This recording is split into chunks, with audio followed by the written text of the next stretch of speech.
Greetings, Earthlings! Today we're going to be finding out if Audio-Technica can redeem themselves. So today we're looking at this guy, the Audio-Technica AT8035 line and gradient shotgun microphone. If you do want to pick this guy up, it'll set you back around $270. Like always, I'll throw some links down below. And for this review, I have the microphone connected directly to the 18i20 with 48 volts phantom power turned on, my gain set just at about 3 o'clock. I will of course not do any kind of post-processing, but I may boost it in post, so check the doobly-doo to see what I diddly did. And now let's talk about what comes in the long box. First, everything comes in a foam-filled carrying case. You will, of course, get the long microphone, a microphone mount, as well as a 5/8 to 3/8 inch microphone stand adapter, a foam windscreen, a AA battery, and some documentation. Next up, as far as the build quality, the microphone feels extremely well put together and probably about 10 times better than the last Audio-Technica mic we reviewed. It does have an all-metal body that measures in at around 14.5 inches. It also weighs in at around 170 grams. On the side of the microphone, you will find an 80 Hz high-pass filter. If you unscrew the bottom of the microphone, you will find the battery compartment that takes a single AA battery, which will offer you around 1,200 hours of use, and on the bottom, you'll find an XLR port. Then we got the specs, and this thing has a line and gradient polar pattern, a frequency response of 40 Hz to 20 kHz, as well as an 80 Hz high-pass filter, a sensitivity of -38 decibels with phantom power or -39 decibels on battery power, an impedance of 250 ohms on phantom power or an impedance of 300 ohms on battery power, a max SPL of 132 dB on phantom power or 120 dB on battery power, a dynamic range of 110 decibels on phantom power or 98 decibels on battery power, and a phantom power requirement of 11 to 52 volts or a single AA battery, which will give you around 1,200 hours of battery life. I think I just clipped. Whatever. Now I'm about 3 inches off of the microphone with it pointed at the corner of my mouth, and I wanted to demonstrate this to show you how it would perform as a voiceover microphone. The entire time I was just speaking into the microphone, I had the provided foam windscreen on it, and this is how it sounds. And now I have removed the provided foam windscreen, and this is how the audio compares. Now for a very quick comparison, you are hearing the camera's internal microphone at about 3 feet away, and now you're hearing the AT8035 about 2.5 feet away from me pointed at my mouth. You can just see it peeking in on the side of the screen right there. But this shows you the reach that this microphone has compared to the stereo microphone that's built into the 70D. And just for another comparison, I am back on the camera's internal microphone about 3 feet away from me. And now I have the AT8035 just barely in frame right here to show you. Why did I do that? But I just wanted to show you how much better it can sound using an external microphone and getting it a lot closer to the sound source compared to using the internal microphones on your camera and having it multiple feet away. I'm still about 3 inches off of the microphone, but I have put the foam windscreen back on, and right now the microphone is set in neutral mode, meaning the high-pass filter is not enabled, and this is how the audio sounds. And now I've enabled the 80 Hz high-pass filter, which should reduce a little bit of the rumble in the lower frequencies, and this is how the audio sounds. Now I am going to go ahead and spin around the AT8035 and show you what the off-axis rejection and coloration is. We will continue to move around the microphone to 180 degrees. This is what it sounds like from the rear.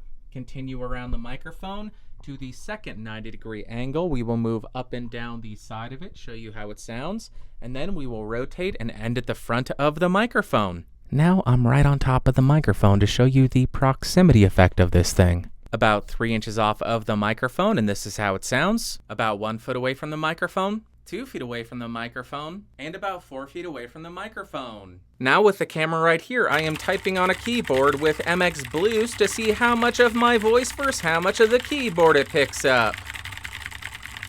And now I have the microphone right here, and I'm typing on a keyboard to see how much of my voice versus how much of the keyboard it picks up.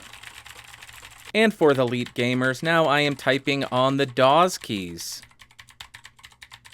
Now I want to do a very quick comparison between the AT8035 and the AT875R, which is about $100 cheaper and is one of my favorite higher level podcast microphones. For this comparison, I did my best to level match the microphones. The AT35 has the gain set just at about 3 o'clock, and the AT875R has the gain set just at about noon. Right now, I'm about 3 inches away from the AT35, and this is how the audio is sounding. And now I'm about 3 inches off of the AT875R, and this is how it's sounding. About 1 foot away from the microphones, about 1 foot away from the microphones, 2 feet away from the microphones, 2 feet away from the microphones, and about 4 feet away from the microphones, and about 4 feet away from the microphones. Now actually, I want to do one more test. Right now, I'm about 3 inches off of the microphone, and the AT35 is connected to the 18i20 with phantom power turned on,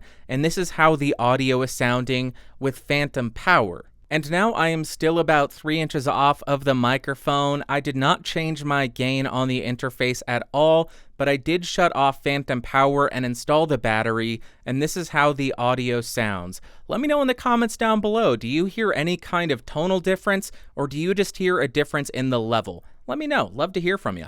Now, if you'll excuse me for a second, I actually need to write a letter to a very dear friend. Dear YouTube algorithm, it's been a while. I miss the long talks that we used to have where you would comfort me and tell me that everything was going to be okay. It seems like you don't care about me anymore. The reason I am writing you is not truly because I missed you, but because I noticed that you started to demonetize all of my videos that included the name Shotgun Microphone in the title.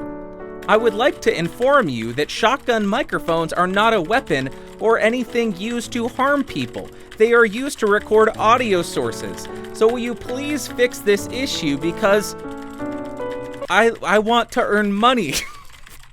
Sincerely disappointed. Your love, Bandrew. What the f am I doing? Alright, well, I think it is safe to say that Audio-Technica has in fact redeemed themselves after the trash fire that was the ATR 6550. And first up, in terms of pros, I think the microphone has a very respectable reach, meaning as I got farther away from the microphone, it was still able to pick up my voice pretty decently.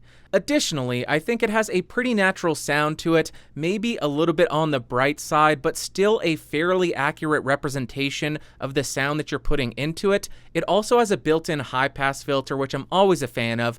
And lastly, it is either battery-powered or phantom power but that just gives you a little bit of versatility when you're working with this microphone, meaning you're able to use this with recorders that aren't able to offer phantom power, which is great to see. And then as far as cons, if you are using this microphone for voiceover, it really isn't that forgiving with microphone technique, so if you move off axis, the tone of the microphone will change quite drastically. And secondly, it is just a very big microphone, so it's not the best option if you're working in a small environment. And then as far as my overall thoughts, I was quite surprised to find that the AT35 and the 875R sounded really similar. I thought that they both sounded really nice for the voiceover application, where you can get a really nice and beefy low end, but you don't lose that clarity in the high end due to the treble and air boost on both of the microphones, and both of them also did a really nice job at distance miking, but the AT35 seemed to do a little bit better at longer distances. So would I recommend this microphone? Kind of. The reason I say that is mainly because of the size and how similar the sound is to the AT875R.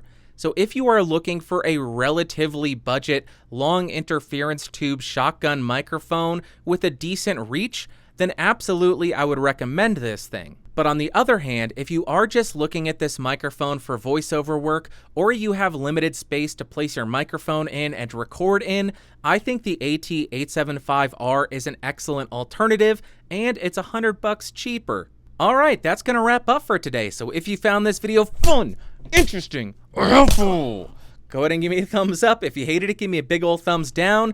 Want more videos? Subscribe by clicking that logo down beneath me. And if you want to become one of these amazing people over here, become a member by clicking that join button and joining at the $5 tier or higher, and your name could be here in lights. It really does help me bring you these videos because buying all this stuff is expensive.